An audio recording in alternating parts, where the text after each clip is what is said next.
Welcome to Under the Bleachers. My name is Chris Ransom, and joining me are William Yannish and Brandice, and we're here to talk about Colorado, Shedeur Sanders, Travis Hunter, Coach Prime. We are here to talk about the Colorado Buffaloes and what they're going to do this upcoming season. Yes, sir. How are you today, Brandice? I'm good. I'm good. Good deal. Good deal. We get to continue our stuff from last week, talking about Colorado and all this good stuff. I guess we can just spin it off talking about Shedeur himself. Wanted to get a little bit more in depth with who he is and what we have to look forward to. Yeah. Yeah. I know that, everyone is maybe getting a little bit ahead of themselves thinking about the draft already, considering he's got an entire year left before he can even really start thinking about that. And I'm sure his dad is basically saying the same thing to him. Just do your best this season and make sure you're focused on, the main thing, which is making sure that he can lead his team to some W's because they're going to need those. And I think the other thing here that people aren't really considering, or maybe they are, is that this isn't really a big moment just for Shedeur. It's also Shiloh, and it's also a big moment for Dion because, let's be honest, that he wants to coach in the NFL. Oh, for sure, for sure. That's one thing. One thing I see, and it's going to be interesting whether or not they end up in the same place. Like we were talking about last week, and I mentioned the Dallas Cowboys and some of that stuff there.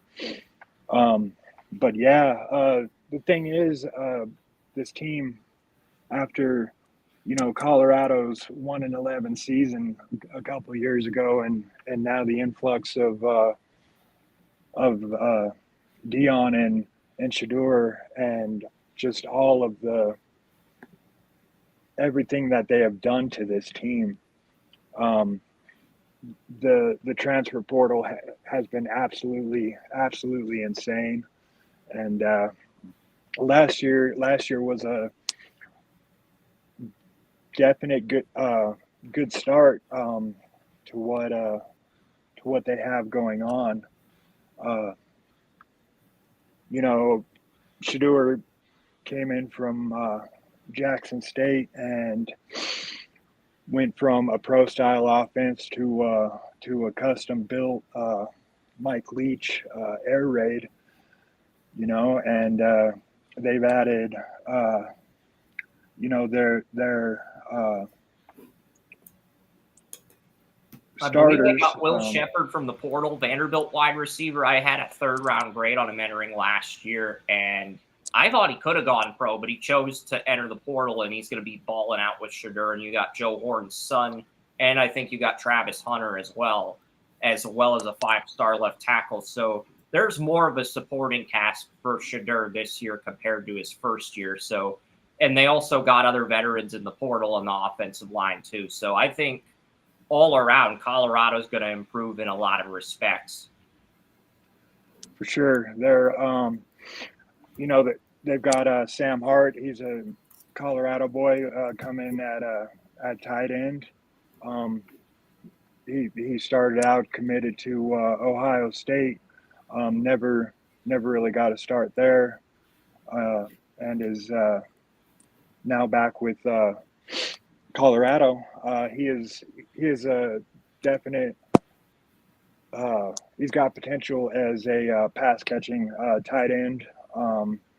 There hasn't been a whole lot to look forward to or to look at with him. The other skill positions, Travis Hunter, like you mentioned, Jimmy Horn, Will Shepard.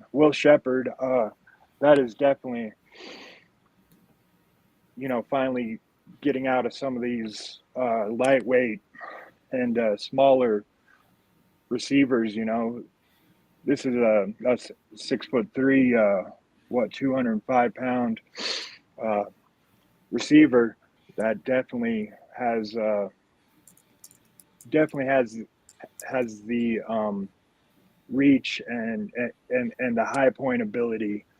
Just being able to block out defenders, and that is, like I mentioned, something that they haven't had. The other running back, Dallin Hayden, he's a 5'9", 205-pound running back that is definitely in the mold of, say, like an Alvin Kamara with the catching ability and the running ability that definitely sticks out compared to what they've had. What kind of grade did you have on him, Chris? I have him in day 3 right now, but I think there's a chance for him to move into day 2. But it's such a deep running back class. The 2025 NFL draft, I would argue there's 3 positions that there's depth in rounds 1 through 7. Defensive end, 43 defensive end, 34 outside linebacker, defensive tackle, and running back. Those are the 3 positions you can get talent in rounds 1 through 7 this year. And that's why I have a day 3 grade on Colorado's running back right now. I do think he has ability to move into the latter part of the 3rd round, but it's such a deep class this year with all the talent in flux. I think there's a lot of people that are saying Colorado's going to max out at 6-6. I think 8-4 is a realistic projection. I was just going over the Colorado schedule here. They open up against North Dakota State. Not an easy opponent, one of the better FCS powerhouse teams along with South Dakota State. They get Nebraska on September 7th in Lincoln, and that's going to be Dylan Raiola, the true freshman, going up against Shedeur in Nebraska with the home field, and Matt Rule coaching against Coach Prime. That is going to be a fun – I mean, Colorado blew out Nebraska last year. This game should be more competitive, but I expect the Buffaloes to win. I think that 8-4 is realistic, William and Brandice. I mean, there's 4 tough games. Kansas State at home. They get Utah at home. They get Arizona on the road, and they get Kansas on the road.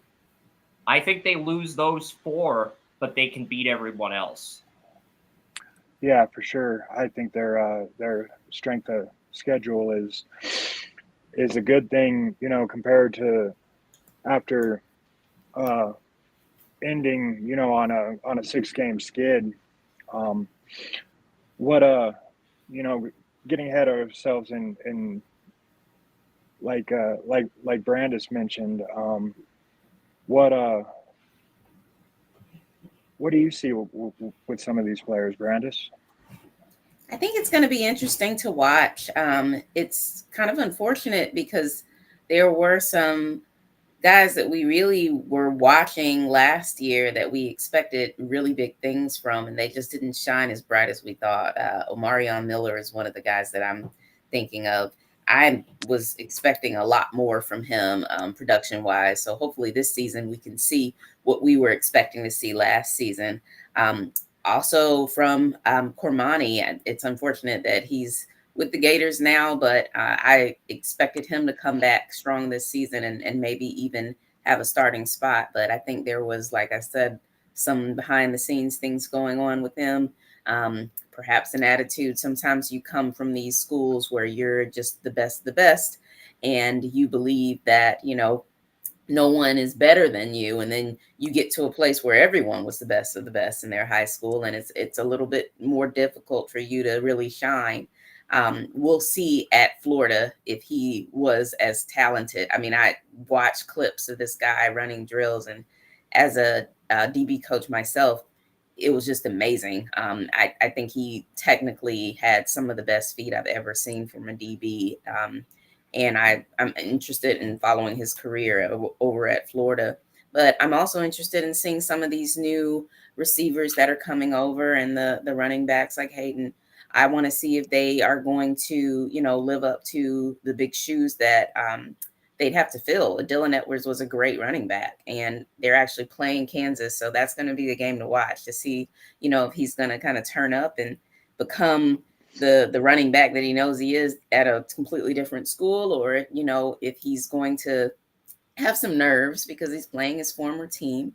I think he's going to be fine, but I guess only time will tell, because you never really know, especially with these freshmen. You never know. They sometimes come to college and end up kind of blossoming, and then sometimes they end up kind of withering or wilting away because the bright lights aren't for everyone.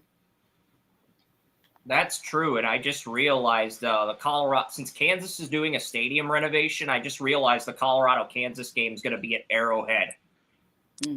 Second to last game of the year. I hope both teams are 10-0 entering that game. I do not think that's a realistic projection, but that'd be pretty cool if both teams entered that game at 10-0, because it'd be a packed house at Arrowhead. Like, at that point, with the traction for Shedeur, the traction for Jalen Daniels, it'd be too big to ignore, and it would probably be packed at Arrowhead if both teams were 10-0 that late in the year, which I would give a 1 to 10% probability, because I think right now you've got Utah, you've got Kansas State. It's a tough conference, but I do think 8 wins is feasible. Phil Steele has them going 6-6, but I think 8-4 is feasible for this Buffs team. Yeah, for sure. The thing is, like I was talking about with Shedeur and his the way he sees the field is, I'm interested in seeing how much he can actually elevate his game. I mean, he has, just an excellent arm, but watching the film with him and understanding some things. I played safety and linebacker when I was in high school, and I was backup quarterback as well. The way I was seeing the field is how I feel that Shedeur is seeing the field, and it's that way because I feel that he was taught that from his dad's point of view as a cornerback. When he goes through his reads, he is constantly looking for the open receiver, and he kind of sometimes he skips back and forth through his progressions, and he's peeling back the layers of seeing reading like the zone coverage and such. Shedeur as a player, he I feel he gets to the point, and that's the reason he has taken so many sacks. He was tied for number one last year with 52 sacks, and I feel that the way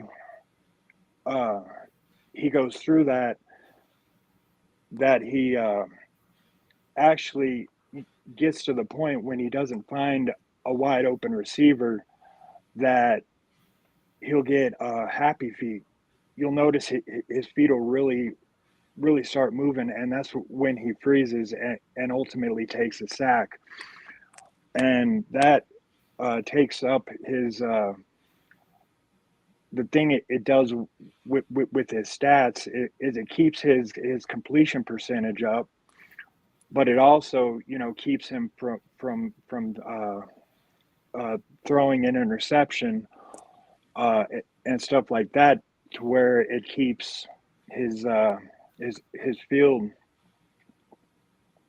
on the field.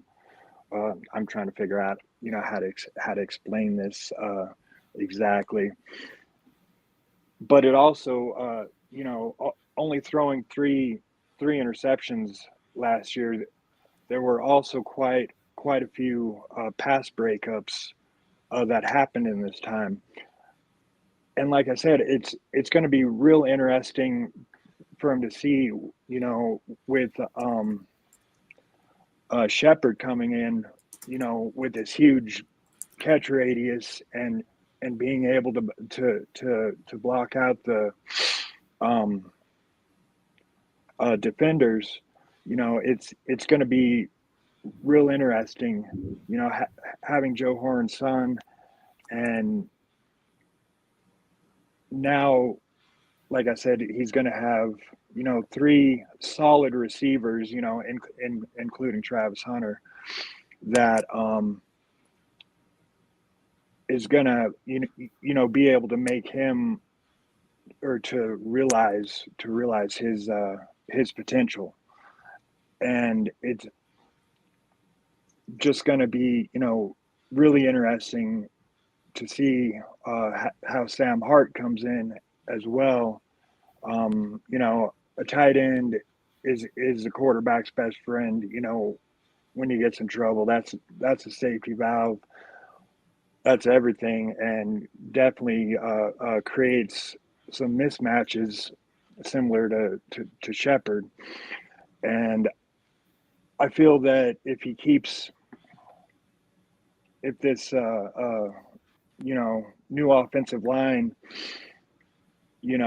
gives him that time and protects him like he should, that he's going to realize a lot of that potential. So yeah, I'm reading something. This says Shedeur threw 12 passes into coverage, excluding the 3 interceptions. I swear the number was a little bit higher than that. I don't know the exact total, but that's just what I'm getting from reports and stuff. But Brandice, how do you feel about Colorado this upcoming season with Travis Hunter? Because, I mean, we've talked about Hunter. I do think he's a first-round talent, but I also don't think he's the top 5 talent some are hyping him up to be. I like Will Johnson and Benjamin Morrison a little bit more on tape as far as coverage goes. But I do think Well, it would be really nice to see what would happen if he was allowed to just play one side of the ball. My fiance is a coach, and he talks about how the possibility exists that in order for him to come to Colorado, that was kind of built into the contract that, hey, I've got to play both sides. And coaches will do that to, get talent. But I think that it's not benefiting them the way that they think, and it's not benefiting him the way that they think. You start to see it mid-season when he started to lose steam a little bit on offense because he was going both ways. In that game in which he got hurt, I can't remember which one it was. May have been the USC game. Can't remember. But Colorado. No. Was it Colorado State? Colorado State, it may have been. I feel like that's where he first got hurt in, because I don't think he played against Oregon when the Bo Nix defeated Colorado last year. I think Hunter was out for that game, or either got hurt in one of those 2 games. It was one of those. Whichever game it was, it didn't really make any sense for when he returned them to play him so heavily. I didn't understand, to me, why he needed to play both sides of the ball his first game back, especially considering he came back a little bit earlier than anticipated. I don't know what kind of receiver he would be if he played one side. And to be honest, it's doing him a disservice using him in both ways, because he's not getting the snaps that he really needs at receiver, because, you get gas and then they pull him out and then they put in Weaver or someone else. And then on top of that, you can tell that he's a receiver. His skills are not as sound at corner. So when he goes to the league and they're talking about the Vikings possibly drafting him, that's where I mocked him. That's where you want him to go? That's where I mocked him as well. I just pointed out I did my first NFL mock. I had Shedeur going to the Titans at 1, but I think Beck could jump him. It's very close. It's the first time ever as a scout where I've had the floor and ceiling grades the exact same for both players. That's never happened in all my years of covering the draft, even though it should be territory I'm familiar with by now. But like Hunter, is a great fit for the Vikings because he can be their number one corner if they move on from Byron Murphy, but he can also be their slot receiver to Jordan Addison and Justin Jefferson. I just think that's the perfect fit for him if a team's going to utilize him on both sides. If the Vikings don't draft him and someone else gets him, they're going to make him pick a position. Because unless it's a team that needs both a receiver and a corner like the Vikings, I think that team that picks him will and ultimately tell him he's got to pick a side and stick to it, offense or defense. No one's going to let him play both sides. No one's going to. It's just not going to happen. Yeah, that's definitely. Oh, go ahead. Yeah, I don't think he's going to get the opportunity to do that, which is why I kind of feel like they need to slowly start transitioning him now. There will be games where, you know, maybe it's fun and you can do it, but they also picked up in the transfer portal a corner, DJ McKinney. So I'm confused as to why they would even need to. It doesn't make any sense. And then they also picked up a Liberty University transfer, Preston Hodge. So to me, if you've got two corners that are not just, you know, new freshmen coming in, but you've actually gotten these guys out of the transfer portal and they're a senior and a sophomore, why would you bother trying to play him both ways? If anything, you know, if you have to use him on kick return as a returner, if you just want to see him on the field. But I mean, that's also dangerous, I guess less dangerous now that they've changed the rules. I would like to see him at receiver and just really like honing his skills there. I don't personally think that he's a true cornerback. Yeah, they don't need to, you know, be playing them both ways like that, especially, you know, with this being the season, you know, that he's ultimately going to declare. After watching him, I think it was 62, 63 snaps, you know, just that first game versus TCU. You know, it's one of those things, you know, now that they've picked up those players and now that they've done that, you know, they should just be, you know, allowing him to play one position and that's ultimately it. You know, there's absolutely no need for that. And either, you know, whether it's you know, cornerback or wide receiver, just pick one and go with it, you know. Because also what could end up happening with him playing both sides of the ball in that way, you're going to see the receivers that are not going both ways, you know, being a little bit more dynamic.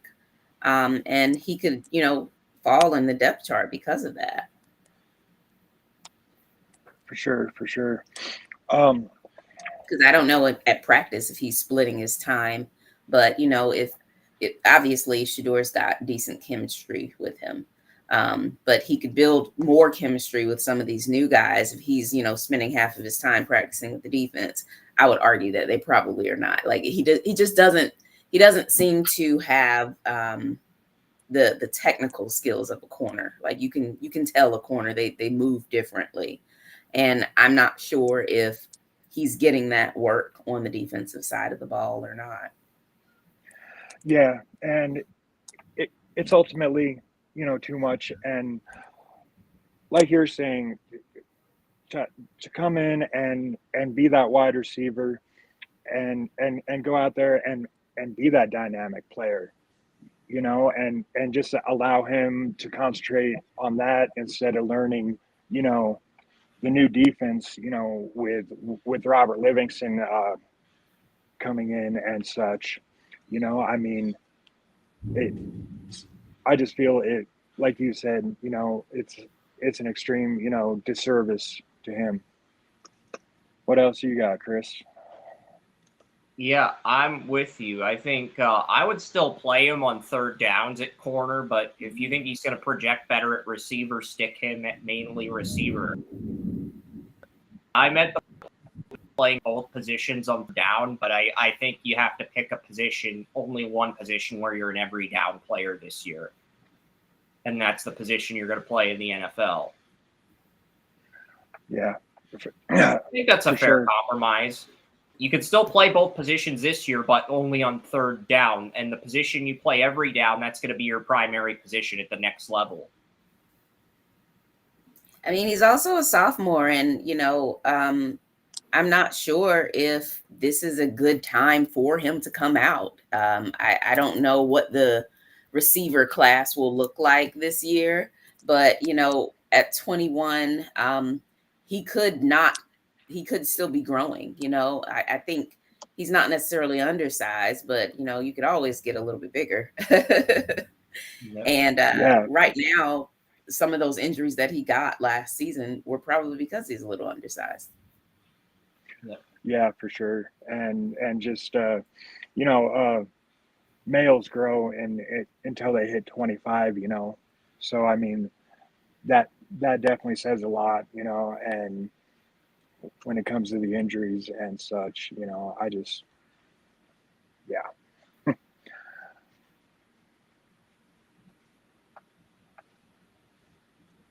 Yeah, and I do think Hunter's got the ability to play, but we'll see what happens. You got to pick a position and just stick with it. I still think you can do third down situations, but let's talk about toughest opponent on Colorado's schedule, and then we'll wrap this thing up. I'm gonna say Utah. I think they are the team to beat in the Big 12, but Kansas State, Arizona, and Kansas are going to present formidable challenges as well, with Kansas State and Utah coming to Colorado, and Colorado's got to travel to Arizona and Kansas at Arrowhead late in the season. So, Yeah, I feel that that Arizona is definitely going to be a tough opponent with Noah Fafita, and he is an up and coming quarterback. Of course, like you mentioned, Utah with Cam Rising and that Kyle Whittingham defense that is just one of the best in the country. Kansas also with Jalen Daniels. He is a very dynamic player. Devin Neal that at is gonna running be back coming too. out. That's quite an offense. If they're both healthy, that's a team that can go the distance in the Big 12. For sure, for sure. What do you think, Brandice?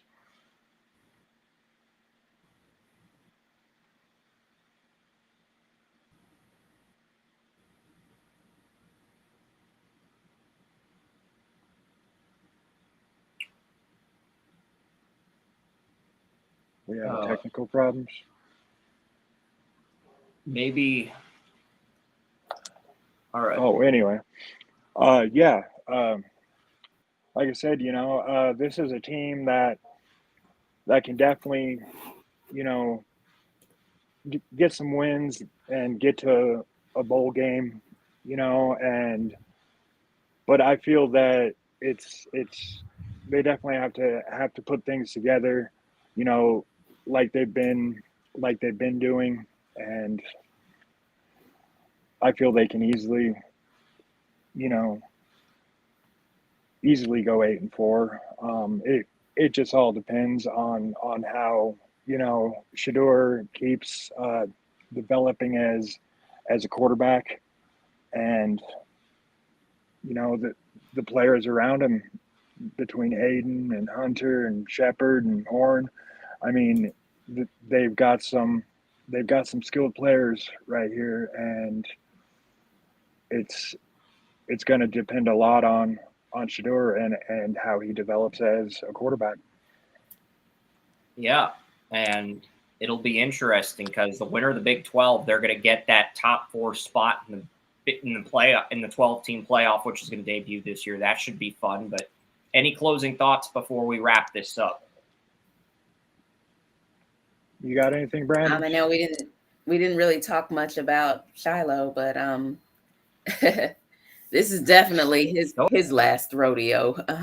So it's going to be interesting to see, if he's able to kind of make more of an impact this year. I think he did a decent job last year.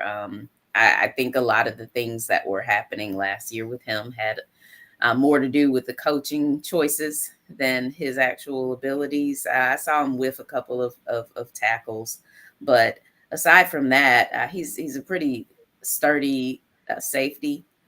And it's going to be interesting to see how the new DC uses him. I know that I was really interested in reading the articles about, Robert Livingston and his methodologies, because again, I'm not sure what Pat Shermer's going to do coming in kind of as an analyst and not having had any coaching background in that way. But for the defensive coordinator, I'm going to be watching to see if they're playing these guys up to their full potential, because you've got man corners and then you've got, guys that need to be in the zone. And I don't think that Colorado's got right now a bunch of man corners, but I don't know too much about some of these guys they picked up in the transfer portal.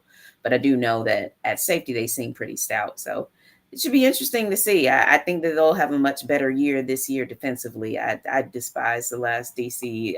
The choices he made were just like abysmal at the worst times. And the one thing for me that like I cannot stand is when someone just stays in the exact same scheme and it's obviously not working, and you just stay there because that's the scheme and it should work. So hopefully this new DC Livingston's a little bit less rigid.